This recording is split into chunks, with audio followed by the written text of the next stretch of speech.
بسم اللہ الرحمن الرحیم۔ السلام علیکم ورحمۃ اللہ وبرکاتہ۔ حضرت عبداللہ بن مسعود رضی اللہ تعالیٰ عنہ سے روایت ہے کہ میں نے رسول اللہ صلی اللہ علیہ وآلہ وسلم سے پوچھا کہ دین کے کاموں میں کون سا عمل افضل ہے۔ آپ صلی اللہ علیہ وآلہ وسلم نے فرمایا کہ وقت پر نماز۔ میں نے پوچھا کہ اس کے بعد؟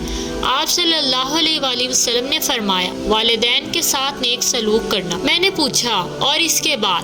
آپ صلی اللہ علیہ وآلہ وسلم نے فرمایا اللہ تعالیٰ کے راستے میں جہاد کرنا۔ پھر میں نے آپ صلی اللہ علیہ وآلہ وسلم سے زیادہ سوالات نہیں کیے، ورنہ آپ اسی طرح جوابات عنایت فرماتے۔ رسول اللہ صلی اللہ علیہ وآلہ وسلم نے فرمایا فتح مکہ کے بعد اب ہجرت فرض نہیں رہی، البتہ جہاد اور نیت بخیر کرنا اب بھی باقی ہیں، اور جب تمہیں جہاد کے لیے بلایا جائے تو نکل کھڑے ہوا کرو۔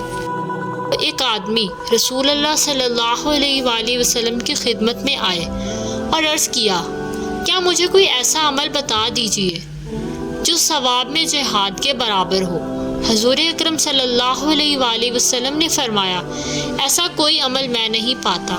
پھر آپ صلی اللہ علیہ وآلہ وسلم نے فرمایا کیا تم اتنا کر سکتے ہو کہ جب مجاہد جہاد کے لیے نکلے تو تم اپنی مسجد میں آ کر برابر نماز پڑھنی شروع کر دو اور نماز پڑھتے رہو، اور درمیان میں کوئی سستی اور کاہلی تمہیں محسوس نہ ہو۔ اسی طرح روزے رکھنے لگو اور کوئی دن بغیر روزے کے نہ گزرے۔ اس آدمی نے عرض کیا بھلا ایسا کون کر سکتا ہے؟ ابو ہریرہ رضی اللہ تعالیٰ عنہ سے روایت ہے کہ رسول اللہ صلی اللہ علیہ وآلہ وسلم نے فرمایا کہ مجاہد کا گھوڑا جب رسی میں بندھا ہو زمین پر پاؤں مارتا ہے تو اس پر بھی اس کے لیے نیکیاں لکھی جاتی ہیں۔